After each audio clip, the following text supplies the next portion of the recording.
of county MPs. They are unable to retain their seats and come back to parliament. And of course, there is such a huge disparity, given that single constituency MPs, who are mostly male, get more than 180 million Kenya shillings, and county MPs get a mere 9 million Kenya shillings. I was asking, if you're having this conversation, how genuine is it? Why don't we empower county MPs so that they're able to match the job on the ground? You find that there wasn't much civic education done about the county MP seat.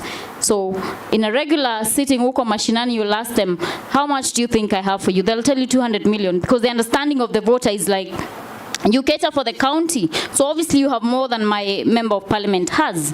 So I think beyond, and for us to be able to really have inclusion, is we have to bridge the gap in the disparities in terms of financing, in terms of pay disparities in our private sector. I remember a conversation about how far we've come as women, but how far behind we still are. You find that an executive director, the male and the female, are paid very different amounts. You'll find that our policies in our institutions do not enable women to just thrive as women. And women have children, you know. I remember I went for an interview one day, and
discuss about 50-50 and all these other issues. We are not catering for the nitty-gritties at the bottom to empower women to be in this space and to just be women. Because at the end of the day, I am a woman. I am going perhaps maybe to have a family and children. So I want to be able to be in a space where I can thrive as a woman.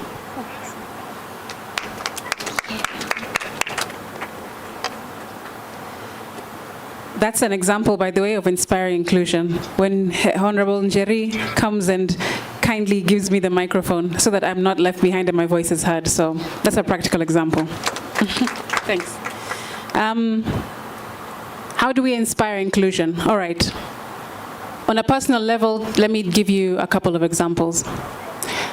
My mother was the first person to empower me, because she is the decision maker in my household, in our household, right? And she's the one who pushed me forward and supported me to make me know and understand and really let it sink into my head that I am valuable, I am deserving, and I have a future that is bright, even though I acquired a disability when I was in high school. She is and was a decision maker who helped me move to the next step. Now, when I worked after university in the BBC in the UK, there was a woman who saw my work in a training camp that I applied for and I got into. A particular woman who was the head of the diversity and inclusion department in BBC. And she saw how hard I was working, even though I had a disability and I was the only one in that group of trainees who had a disability. And because she was a decision maker, she inspired inclusion by saying, that girl, that Crystal, we need to give her a job at the BBC. And that's how I got to work at BBC in the UK, because of a woman inspiring inclusion. After that, when I came home and I stepped more into my musical side, as you guys know, I'm a musician, right? Okay. There was there was not a woman, but a man who was for women in Sauti Sol. One of those members, I won't say who, but one particular member gave me a chance and actually pushed for me to be listened to and to stand in front of Sauti Sol and Soul Generation and be chosen to walk that journey at that time. That was a man who was for women, okay, who inspired inclusion.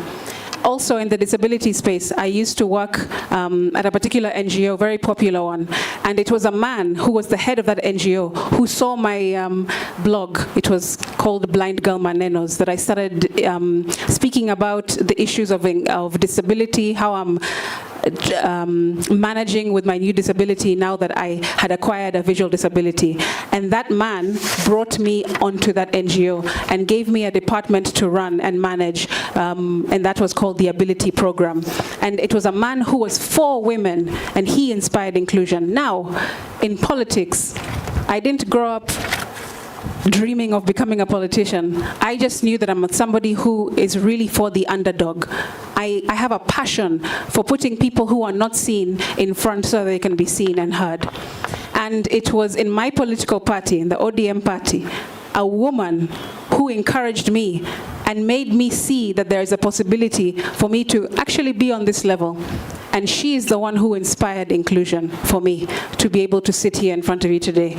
And so, inspiring inclusion, I think, number one, takes intentionality. You have to be bold and radical and not listen to other people who say, uyo, come on, we have better candidates, we have better personalities, we have better young people who have done other things, who don't have a challenge, who don't have a disability, who are not that different. Because we want to be inclusive, but don't let that person be too disabled, you know?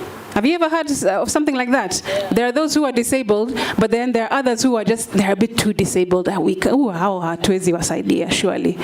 So I think intentionality is really important. Be radical and pick the person who looks like the lesser candidate, okay? And put them in the front. It's very difficult nowadays to find people who are intentional enough to say, hey, you know, kuna msichana huko nyuma. There's a particular person, bring her to the front. Number one, intentionality. Number two, looking for opportunities. Looking for opportunities to support a woman with disability. That's what I'm talking about specifically here, okay? So, I was in a meeting last year sometime with the trade envoy to the UK for, I forget the department, but she was a trade envoy to the UK, one of the ministers in the UK who came for a conference, and I was sitting on a panel with her. And she said in her lifetime, she learned a lesson whereby when she's amongst, in a group of, for example, a board meeting or a forum of this kind, and there is a question to be asked to the room, and people put up their hands, she intentionally looks for the woman who has put up her hand first.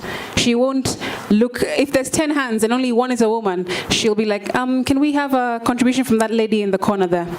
That's what she does intentionally, okay? So number two is looking for an opportunity to be inclusive and to inspire inclusion and step into that particular opportunity wholeheartedly, okay? Doesn't matter if it looks crazy or it doesn't seem like the right thing to do, it is always the right thing to do, to be inclusive and to inspire inclusivity.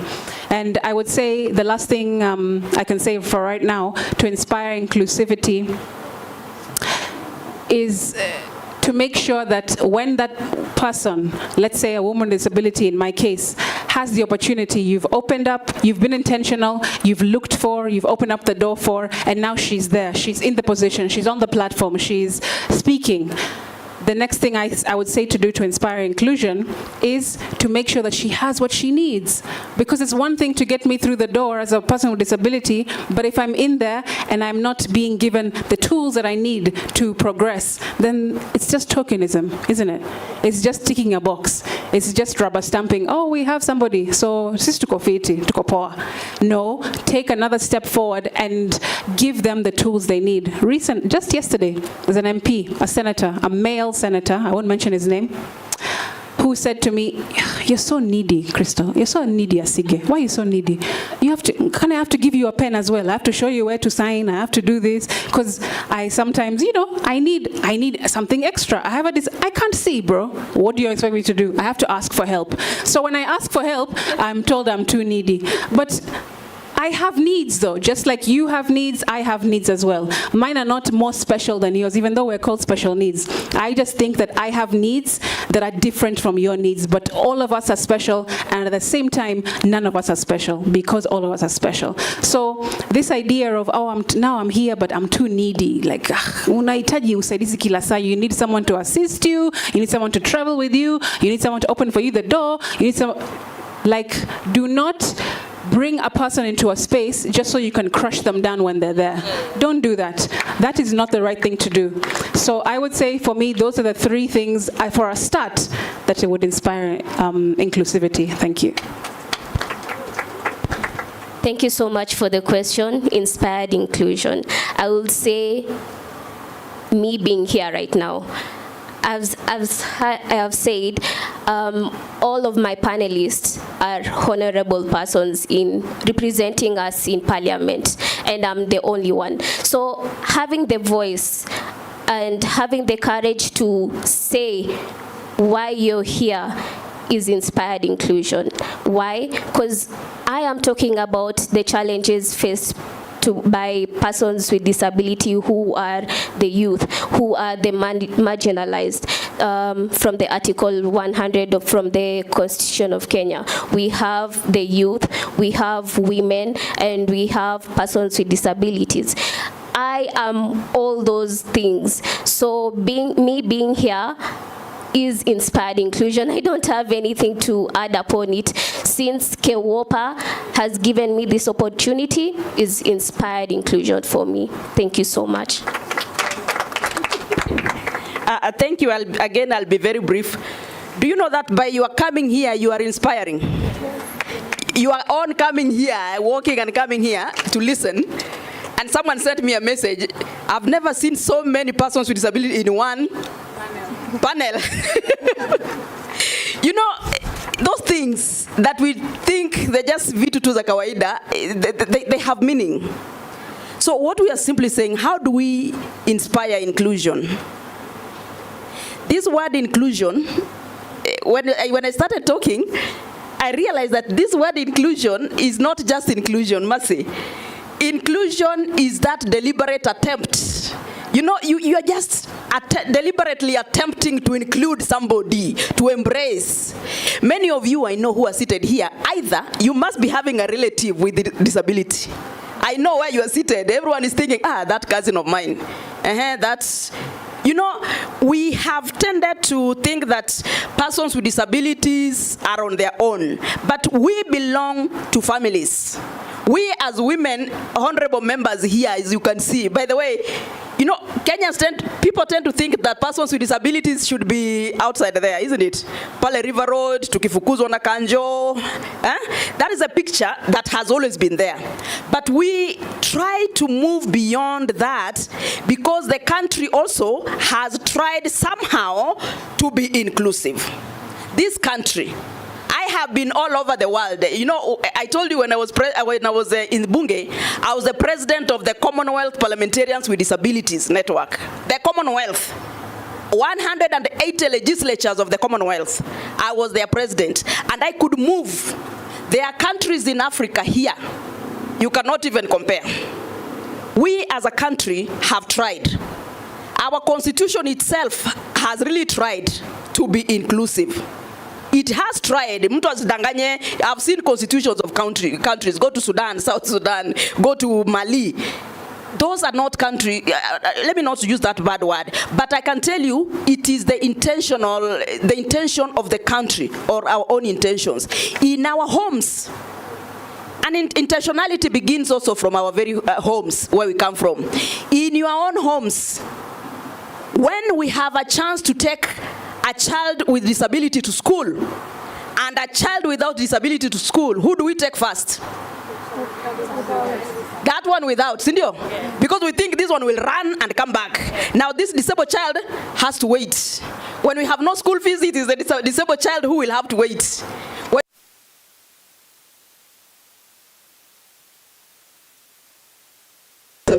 Nitaanza kumfundisha aje? Yule anaweka hapo nje, wengine wanakaa kwa classroom wanasoma, ndio sasa mwalimu anakuja kuangalia maneno ya you disabled child.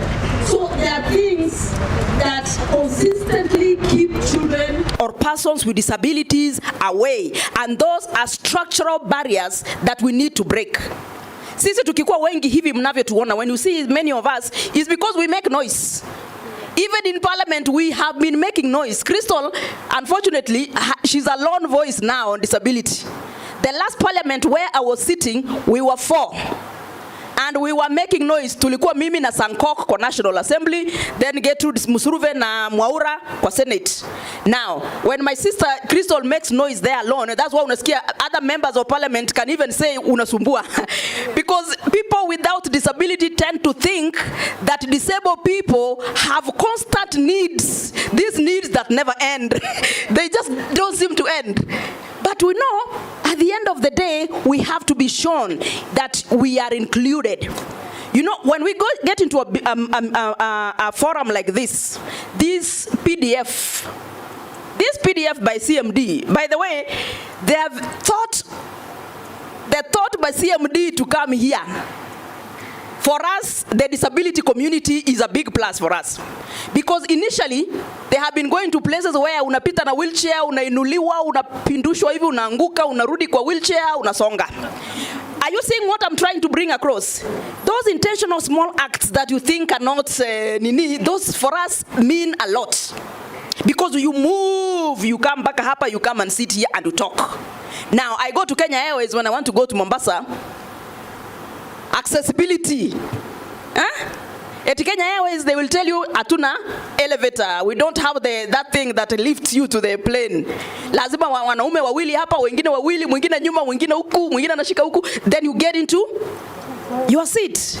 But that is not how things should be in a world that thinks around disability empowerment. You understand what I'm saying? Accessibility, even where you come from. Counties right now, persons with disabilities belong to counties. Children with disabilities belong to counties. How are your counties in terms of infrastructure? Can a disabled person walk straight, wheel myself? I go and see the governor. Many of our governors are on 9th floor, 10th floor, 6th floor. How can a disabled person reach the governor where a non-disabled person reaches the governor? Those are the structures that we are saying we must reduce. Those structures that make it difficult for persons with disabilities. So in short, what we are saying that for us, we will continue to make noise. We have been making noise in parliament. We are still outside. I make noise in the Commonwealth where I sit.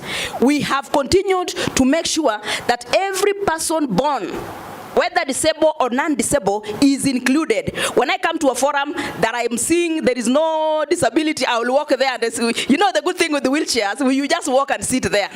So by the time wanashtuka, you are already there.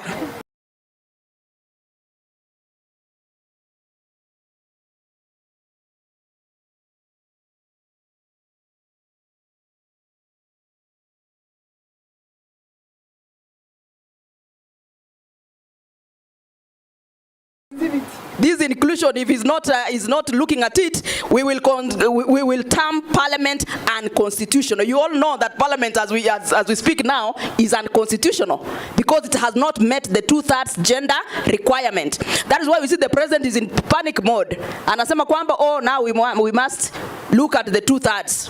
The president is saying, going forward, the vice president must be a woman. Who tells the president that the president can't be a woman and then he's the vice? You know, these things, that's ideally, you know, the structural way that we have put things is that now the man is on top, the woman is vice, all the time, like that. So the president has a very good intentions of saying the woman will be vice throughout. But you know, we can as well be the president and then he becomes the... And for me, because I champion disability, I'm a very serious feminist, on disabled feminist. What we are always saying, and we wanted to say, we are telling Raila Odinga, that is my party leader, that before he goes to the AU, he will obviously, you will see him here pronouncing himself very clearly on these 2/3. How do we ensure that inclusion is not just inclusion? People think that inclusion, young women, it is women, it is youth. Siku hizi kuna diversity ingine iko hapo mnaijua. That diversity that it has just come in is actually more even powerful than even the disability itself. Now, those are the things that we are trying to say. How do we make sure that all of us have rights and all of us must belong? So those intentional small acts that you do right from your own home to include a child with a disability that you have, that you are not hiding in the house, to make sure that that child goes to school and is seen by the other children. Those are the acts that we are promoting, so that we are moving forward and ensuring that we hakuna haraka. And for your information, disabled people will continue being there. Si mnakumbuka Sankoka akisema hiyo? Accidents happen. We don't want them to happen, but they continue. Like mine is accident. Lakini nikaingia hiyo club, na the moment you are in that club, that is your home. So you must make things beautiful for everybody. I have had the opportunity of living a life of not disabled, and now a life of disability. So I can tell when my rights are being violated. Na ninapiga kelele. So what we want to do is to make sure that we make the system very conducive for everybody to be able to work. I thank you. As always, I'm going to summarize what my colleagues have talked about it. Mine is education and awareness. You create awareness to the community about people with disability. For example, when you see me pregnant, don't go shouting, say, who impregnated this woman? I have feelings, for your information. If I go to the pharmacy and buy condoms, I have feelings. So we need to educate people day and night about people with disability. And I'm very busy. Another one is advocacy and policy change, that we advocating for the policies and law to support people with disability. I'm so happy that Kenya, we are ahead, like Article 54(1), that every person with disability, we should have assistive device. We have right in education, right in health, right even in politics. Yeah, we people with disability, we should champion for leadership. We need to take space in leadership, especially women. Another one, we need to talk about providing resources like affirmative action. I'm so happy what my sister in Senate is doing, but sisi kwa ground fitu ni different. We women, we are not being given the affirmative fund, especially when you are nominated. Elected, they are being given ward development fund, but women bado tunakanyagiwa. So we need to fight for, the government should give us the resources. And also the community building. The community should embrace people with disability, especially women. My scenario, what I've encountered since I went to Nandi, because I grew up in Nairobi, and people could see me like, just say I made a joke and I went to fight for women rep, and just an honorable member told me, Bridget, yes, you have brains, but who will support a woman with disability? And I was asking myself, the disability, or my beautiful legs will make decision. It's always my brain. We have the community still not embracing people with disability. They feel like people with disability should beg, they are cast, like you are unwanted, we are humanless.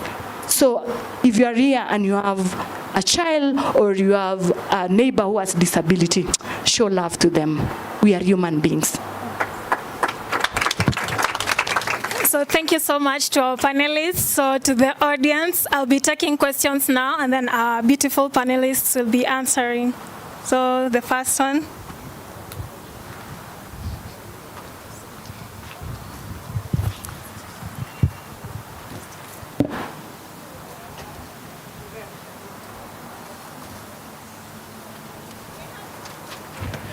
First of all, I want to congratulate all of you for what you're doing, and we appreciate you. And to all women today, happy International Women's Day. And then secondly, I think there are different types of disabilities, and there is a certain type of disability that has not really been recognized, especially in Africa. I served in the US Army, and I went downrange. I was in Afghanistan for a couple of months, and I know, because I have seen what other people are going through, PTSD. It's a major disability and no one talks about it. So I think it's one of those areas that in Kenya especially, that we need to create awareness. Because in Kenya, kama sijui hauna tu mkono, you are disabled mguu, or things that are physical are the only things that people talk about when they're talking about disability. And I think that's one area that needs to be addressed, because there are a lot of people who are suffering, and they're suffering in silence, and we end up losing them, and because no one really cares, because disability is only disability if we can see it in Africa. So I think it's one of those areas that also, you know, people have anxiety disorders and several other things. Now, having served in the military, there are things that now I understand, because I have seen my friends take their lives, or you know, them getting in really bad situations just because no one came in time to help them. So what are we doing as a country to address those, and what do you think we can do to create awareness in that area? Thank you.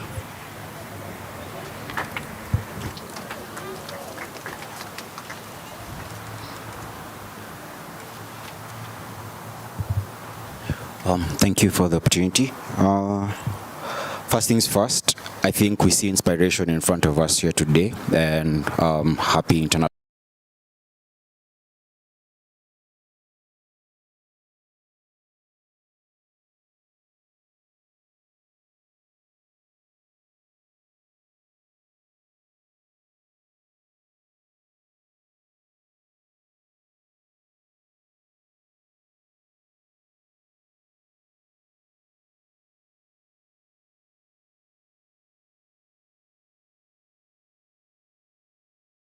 have policies in place to ensure that whatever interventions that we are making, be it in government, be it in the civil spaces, be it with the CSOs, that we're able to actually ensure that intersectionality is a part of what we're doing. Thank you.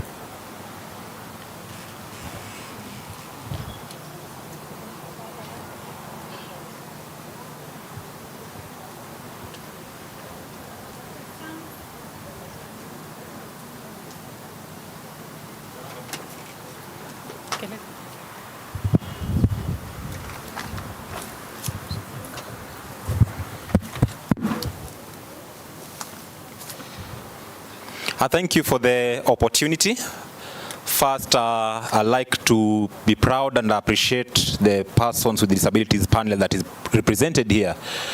Truly speaking, as persons with disabilities, you have faced a lot of challenges, especially those who have invisible disabilities, like my brother explained here. Personally, I am a deaf person, but if I go to the hospital, somebody expects to see my deafness. I don't know how, because my body is normal. And when I start using sign language, then that's when they realize it. So I think we should also consider more about invisible disabilities, because disability is not only physical, it is not only visible, but we also have invisible disabilities. Let us treat each other equally. Thank you, and thank you for the panelists for fighting for persons with disabilities. Thank you once again.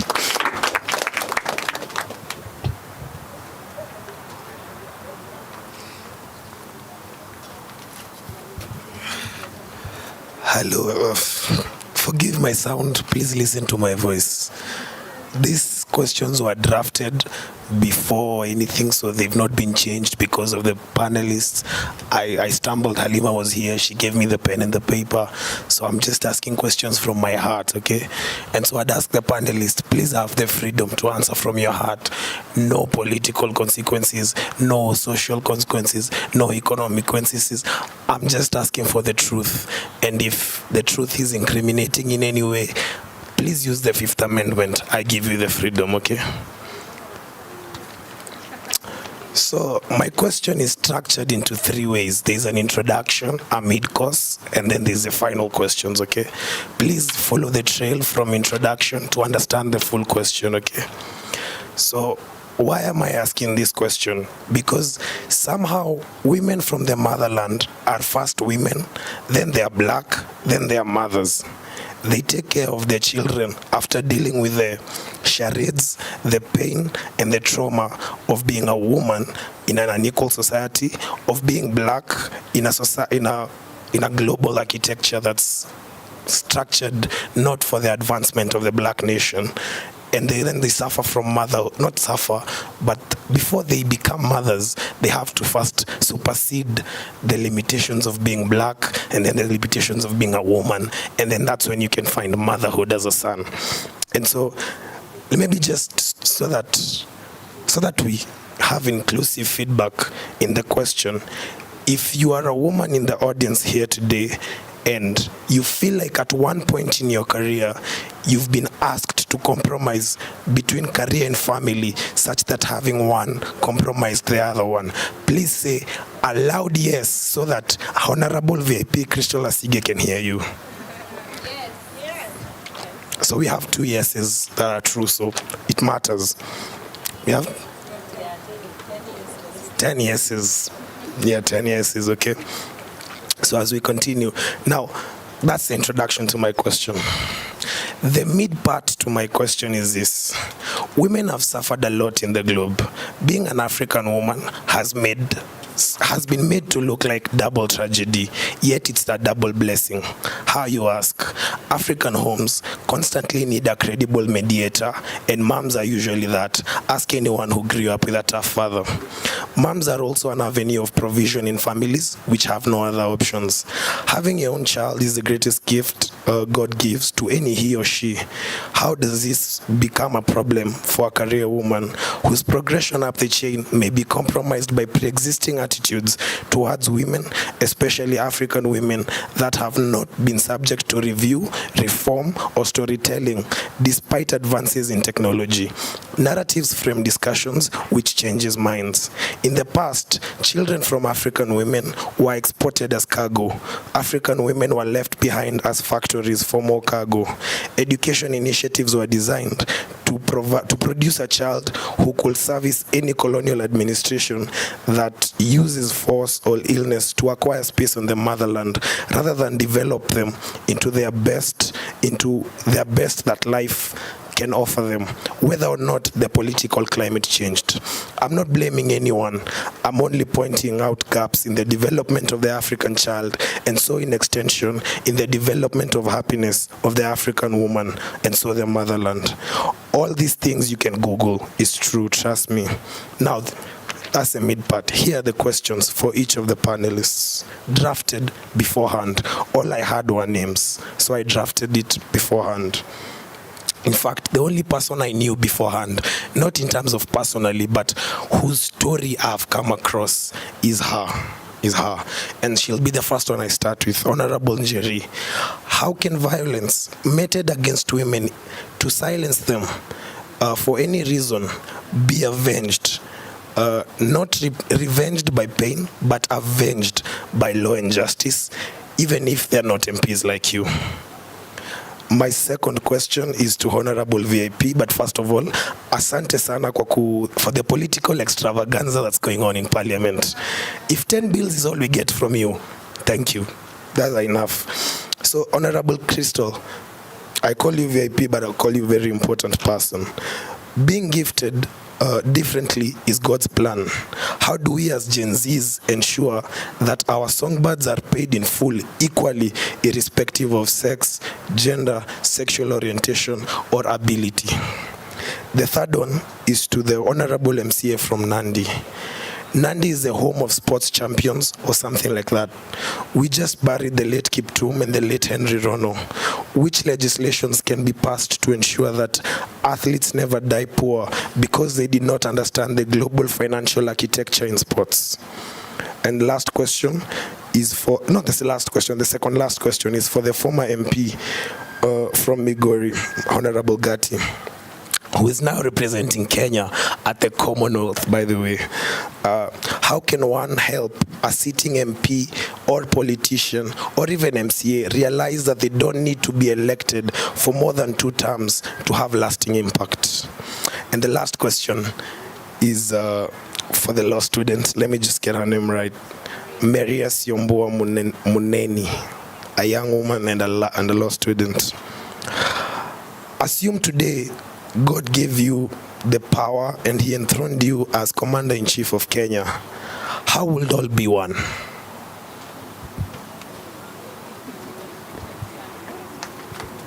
Thank you so much. We have very powerful questions. So our panelists will be just saying they will be answering the question and giving their closing remarks because we are running out of time.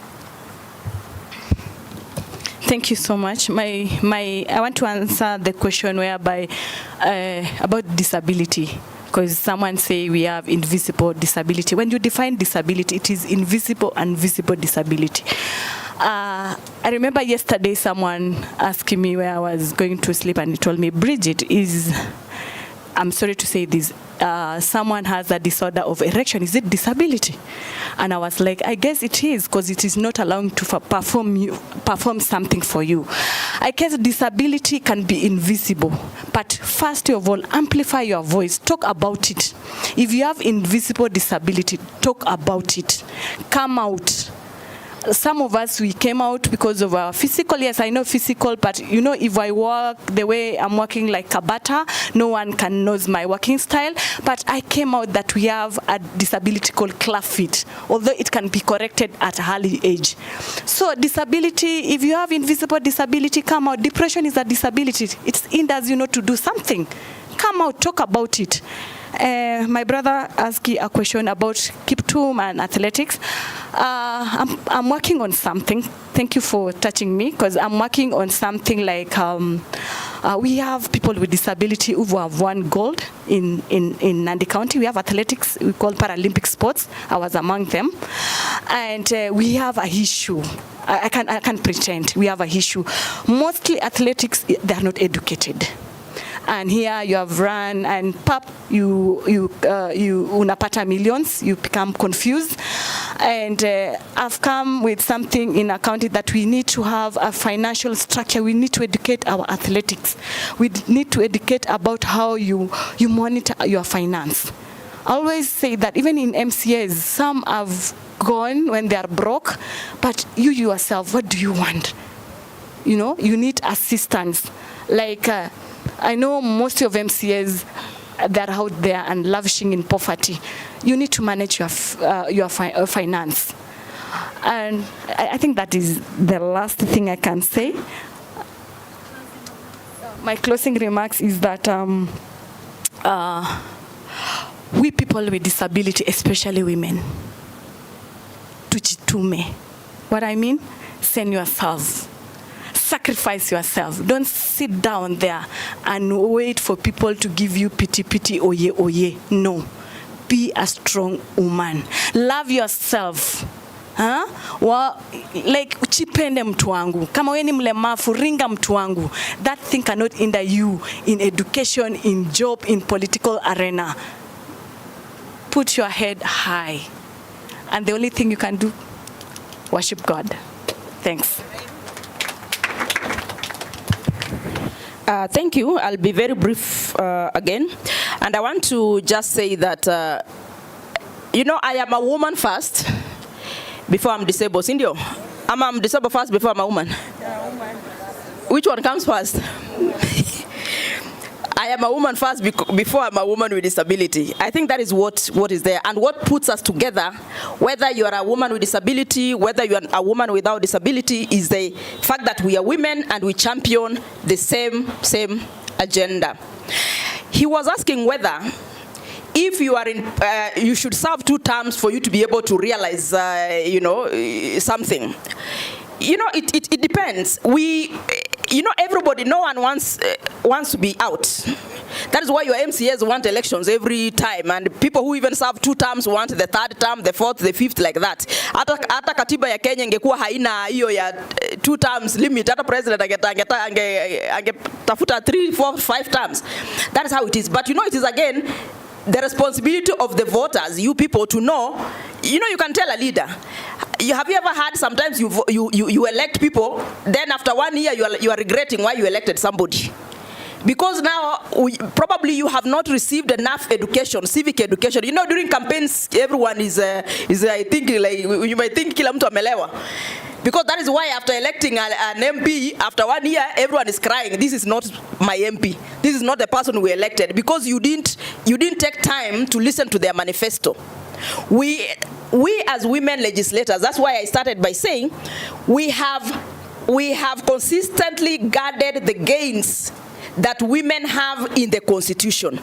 Because we realize that women as a minority, because if you read Article 100 of the Constitution of Kenya, women, youth, persons with disabilities, marginalized groups are what the Constitution of Kenya under Article 100 refers to as SIGs, Special Interest Groups. Even the equal. So now what we do, we as few women MPs in Parliament, is to guard every space that exists in law that protects women. Because traditionally, women have been left behind. Persons with disabilities have been left behind. What we have been trying to do with the various laws that we bring on the floor of the House has been to try and bring the women slightly together. Bring legislations that protect women against violence.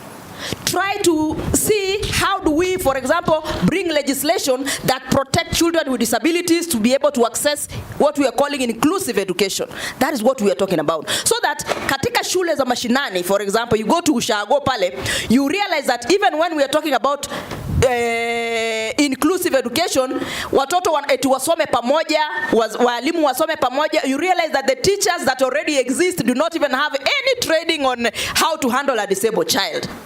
That is why you see teachers or the education sectors wanasema watoto ambao ni walemavu wakuwe na institutions zao. Wapelekwe Thika School for whatever, wapeleke Kuja, where I come from, wapelekwe Kisumu. You know what happens now? We try to create a cult and that exists that shows discrimination. That hawa ni walemavu, so they belong that side. These ones are okay, so they go to school in a normal surrounding. So what we as champions of rights of disabled children and women with disabilities do is to try and see how do we merge the two. How do we sensitize you, the people, to be able to understand that a disabled child and a non-disabled child can go to the same school and access the same education, provided we ensure that the new teachers that we are bringing on board under the TSC are teachers that are trained on inclusive education. You understand what we are saying? So we are trying to bridge the barrier that exists between people. That's why when we say we want to promote human rights, well, you have no rights that are different from mine. The rights are the same, only that the environments and the structural barriers that exist is what we want to try and reduce. Hiyo discrimination mnasikia hapa. Wamama walemavu, every time you see a pregnant woman unadhania alifanya aje? Ilikuwa aje akashika mimba? Those are the barriers that we want to remove and ensure that sexual reproductive health and rights that are given to you, who is not a disabled woman, and to me are the same. Because ukiniangalia hivi unaona ninakaa ni kama hakuna kitu nafanya. Ama kila kitu nafanya. Si kila kitu nafanya. Na wewe kila kitu nafanya. Na si tunazaa namna gani? So those are the things that we want to remove, because ukiona mtu mama mlemavu hapa those those are things we want to remove, so that we normalize life. The moment you normalize life, you normalize seeing disabled people all over living a normal life like you, like your child, or like your any other disabled neighbor that exists. So those are the issues that we have been championing under KEWOPA, and trying to say, can you help us sensitize people to understand what we mean when we talk about special interest group? So the special interest group is not just about women and youth, forgetting that we have disabled people that belong to that category under the Constitution of Kenya. You understand what we are saying? So we try as much as possible to normalize how things work in this country and in this era. I thank you. Okay, thank you so much for the question. And so first of all, I'd like to say from the early 2000s, majority of students in the university or tertiary education, higher education, were mostly men. So I would say right now the percentage, the ratio between men and women in the classrooms is a bit higher for women. And so as for me, assuming to be the Chief Justice for one day, Commander-in-Chief. Oh, okay. Assuming to be the Commander-in-Chief. First of all, I'll say gender balance in terms of in the police society, most people who are in the higher sector are men, yes? So I would say that, and also there are men and maybe there are people who have stayed in that seat for a long period of time. Sasa kama sisi youths, we also need the opportunity to have the seats. We also need the opportunity to be expressive, to give the way to know what is better for us as the youth. So first of all, I'll give the gender balance, and also gender balance and the rights for both male and female. Okay, we always talk about women power, femininity, and the boy child also have the say sometimes.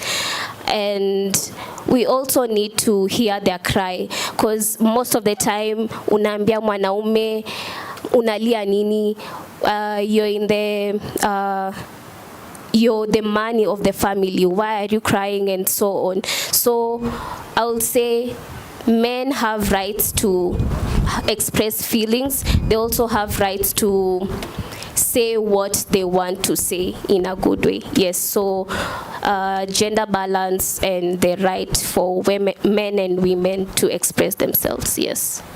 Thank you very much, Honorable Crystal. Thank you. Let me try and be inclusive in my answers and try and answer as many as I can. First of all, can we just appreciate Maria? She's in the middle of MPs, politicians, and number one, KEWOPA inspired inclusion by bringing her on this stage, and she stepped into the opportunity. It's very inspiring. It's very good. I'm happy to be sat next to you. And also, my next reaction is, why didn't any ladies put up their hand to ask a question? Ladies. Ladies. Okay, great. Thank you. And the other ladies, because we have more men that ask questions. I would really encourage you. Millie Odhiambo tells us all the time in KEWOPA, never miss a chance to get on the Hansard. That means never miss a chance to speak and contribute. I'll answer, I didn't get anyone's names because no one introduced themselves when they're asking questions. There was someone who asked about PTSD. I would encourage you to have a look at the Mental Health Act and tell me, I don't have my phone on me here, I would have done it as we sat here, but if you look at the Mental Health Act, tell me if you don't find anything regarding PTSD, and if you don't, please tweet me, and we can have a conversation and see what we can all do to make sure that that is not left behind. The next person talked about intersectionality. Honey, I am an intersectionality. I'm a woman, I'm a youth, I'm a person with disability, with an invisible disability at that, and also I'm single. We've been told here by the Danish representative that that's an issue. So those are 5 issues that I have to tackle with. The intersectionality is deep out here, but I have to let you know that me just being here on this stage, me being in Parliament, shows that there was somebody by the name of Raila Odinga who saw that there was a gap and put me in this place so that I can at least represent people with visual impairment, which is an invisible disability, and also the first person with a visual or a visual impairment or blind in Parliament. So there is an intersectionality within me just being here, and the bills that I've been able to push and what I'm trying to also continue to do shows that when you include intersectionality, many issues are baked into the legislative solutions that come with this kind of representation. So I hope that that is gives you some comfort. There was my sister who talked about, who is from the deaf community and talked about invisible disability. I want to give some good news. In my work with the Kenyan Sign Language Bill, which I am pushing, has already passed in the Senate and now is in the National Assembly with Honorable Njeri Maina and her colleagues. There is a provision to ensure that, number one, sign language is taught from primary school level. That is in the bill. So when passed and enacted by the President, we hope to see Ministry of Education ensure that sign language is being taught from primary school so that the deaf community are included in all levels of society, right? That's number one. Number two, I've been speaking and working directly with the chair for PSC. His name is Anthony Mushiri. He's the chair of the Public Service Commission, and I have pushed him and I have interrogated him on the reason why there is no cadre for sign language interpretation in the PSC. Why is it that you have all different types of professions that are catered for in the PSC and that work in the public sector, but there is nothing like sign language interpreters? So he has assured me, and he's working right now. I call him every week to find out how far have we gone with that policy change.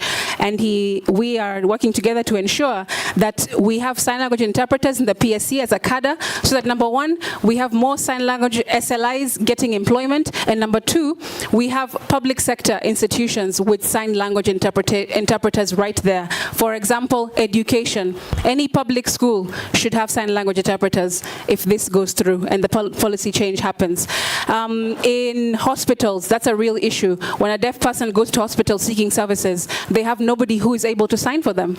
That is a big issue, isn't it? And that will be solved when the cadre is added to the PSC. Number three, even police stations, right?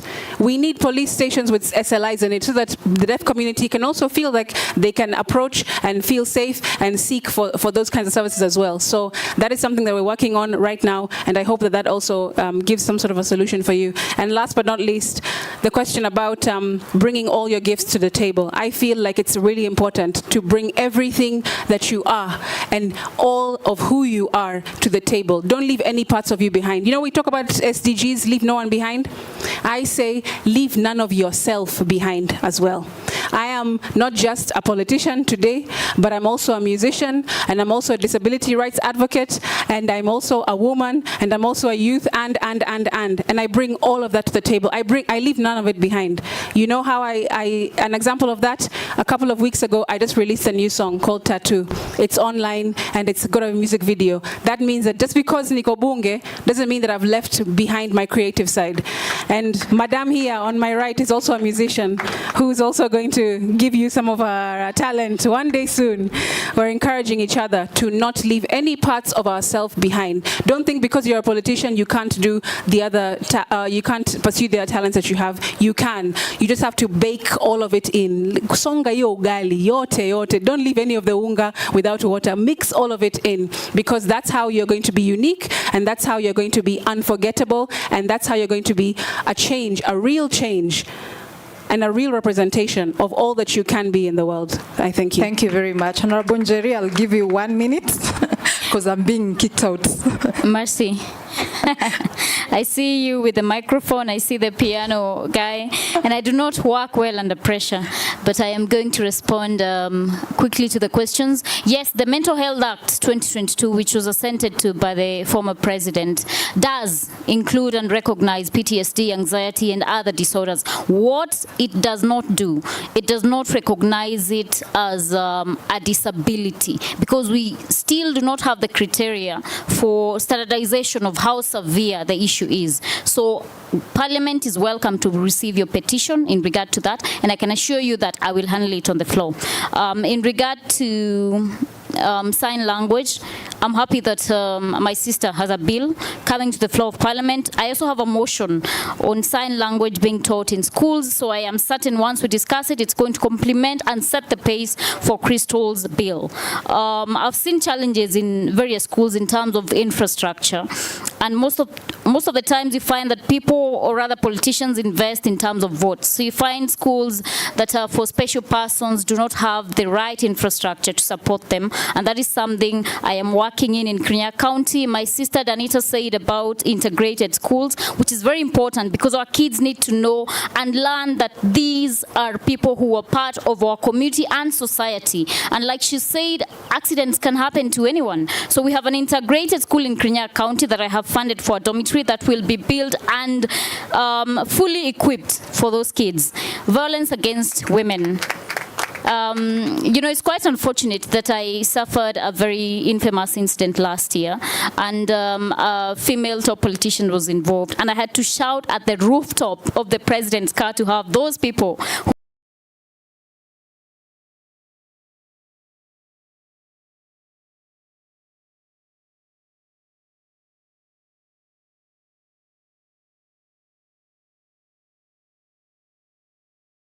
ensuring that we bridge the gap. I think the failure in our system is in implementation, because we have the law in place, we have the Sexual Offences Act, we've ratified many charters, and we just fail to have a proper administrative agenda in regard to implementing issues regarding GBV. You find that our administration sector, the police, the ODPP, the judicial sector, there's just a miss in implementation and a lack of interest in ensuring that we protect women who are victims of GBV or potential victims of GBV.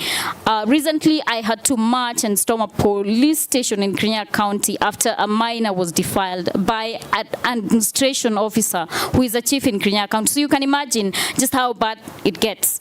But I say that we use our voices. In my closing remarks, occupy your space. Occupy it unapologetically. I tell people I have no apologies to make for the space that I occupy in politics and in other aspects of life. And do not feel that you need to dim your light so that you can coexist with other people. Own your light, push the limits, because at the end of the day, we're here for a moment and we have to live to our maximum potential. Thank you. Thank you very much, Honorable Njeri. I think quickly to summarize, I hear representation is key, right? I've heard that across board from all panelists, from the audience, and I've heard about different diversities, intersectional, looking at representation from an intersectional lens. I've also heard Honorable Njeri gave us examples of how we can inspire inclusion, and she talked about bridging the gap, including financing, bridging the gap in the disparities that already exist in terms of financing. She talked about pay disparities, access, reproductive health care. And I think most of the panelists have said that inspiring inclusion is intentional. Did we hear that? Intentional. And it starts from an individual basis. So what are you doing as an individual to inspire inclusion in your community, in your household? Honorable Crystal said her mother was a decision maker in her household. I always say every space you hold, you're a decision maker in one way or the other. So are you being intentional in including others? Looking for opportunities to be inclusive. And we've been congratulated today. We have Maria. I wanted to tell you very quickly, Honorable Njeri, in the last PDF, is it the last one? No. In 2 years ago when we were at museum, she came to the Kewopa exhibition and signed our, you know, everyone, the way you're signing in the exhibition. And she told us, you know, the next time I'm signing this, I'll be your member. So yesterday we recreated that photo and she spoke it into being. So you're here because you're supposed to be here. So next time you'll be a mheshimiwa. We proclaim it, yeah? The other thing was on resourcing. There's a lot of, on financially, Honorable Crystal talked about tools for work. When we bring in inclusion, we're also bringing in the tools for work to enable them work, yeah? Advocating for policy change and legislative change. You've already had some commitments from the legislators who are here. Honorable Crystal is already ahead. You've had Honorable Njeri has a bill in the House.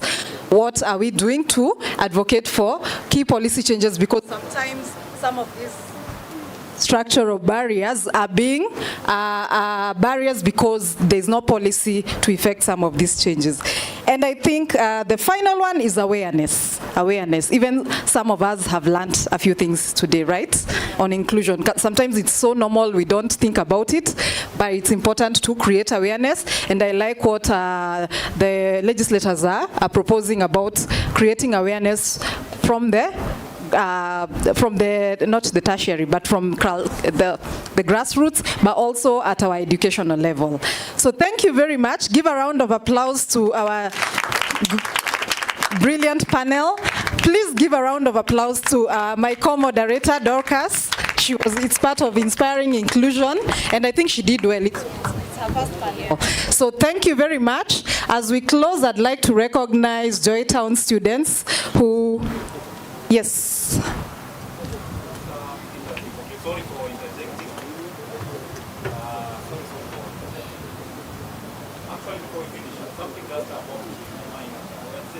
Asige talked about the Kenya Sign Language Bill.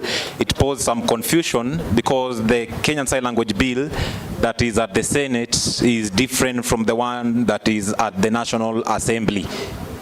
So now, the Senate, I know they have other bills. There is another one that was generated by Senator Gertrude Musurivo. So please, kindly, Senator Asige, while we are supporting the Kenya Sign Language Bill, support the one that is at the National Assembly, and then we talk about this, because we have a lot of corrections that need to be done in the other bills, especially the issue of employment of sign language interpreters. It conflicts from the proposals that we gave in our bill, because remember, for example, the bill that we proposed, we suggested that training of the medics should be trained sign language themselves, so that if a deaf person goes to the hospital,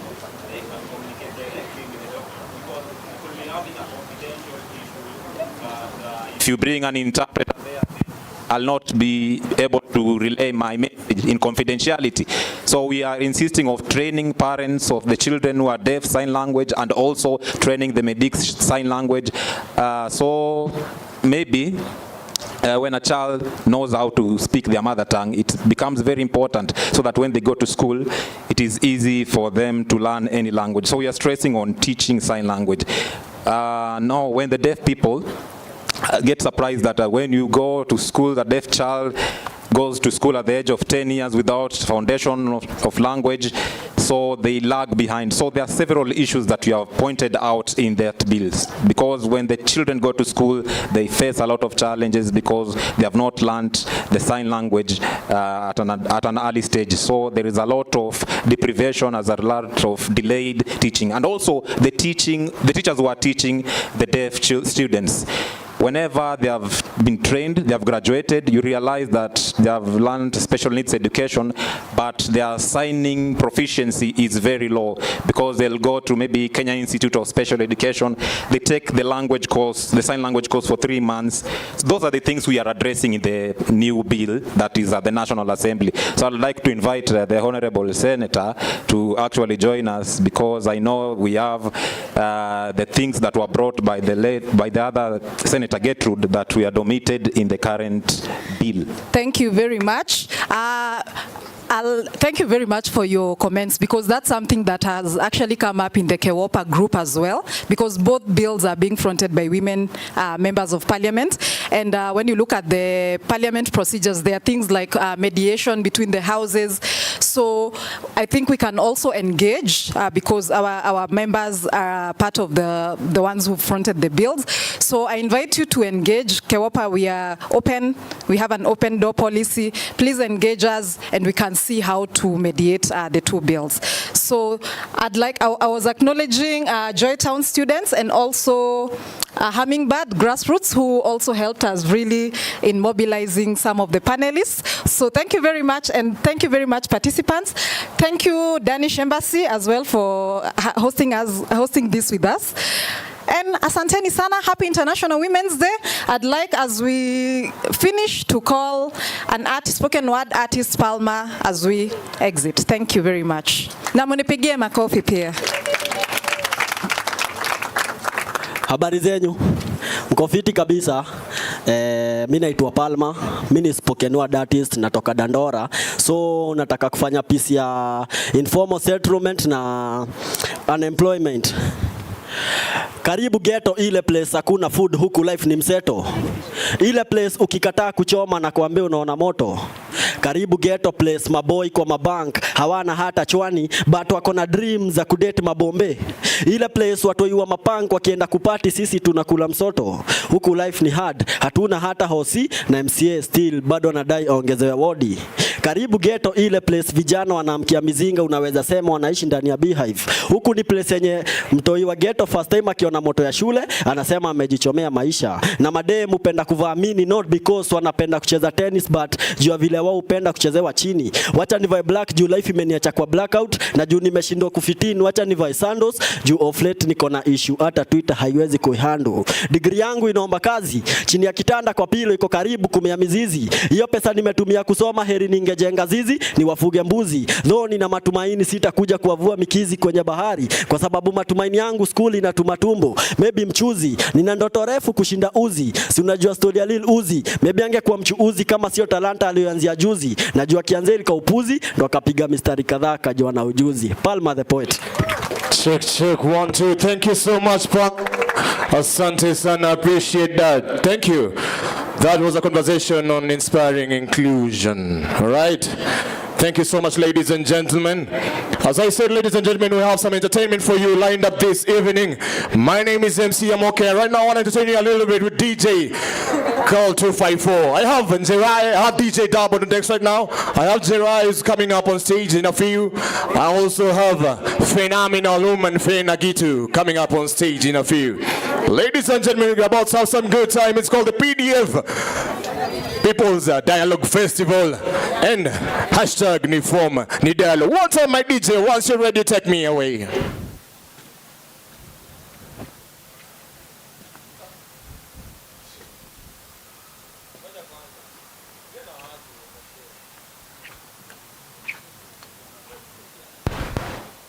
Right, as I said, if you can hear my voice, just come through to the main stage so I can start right away.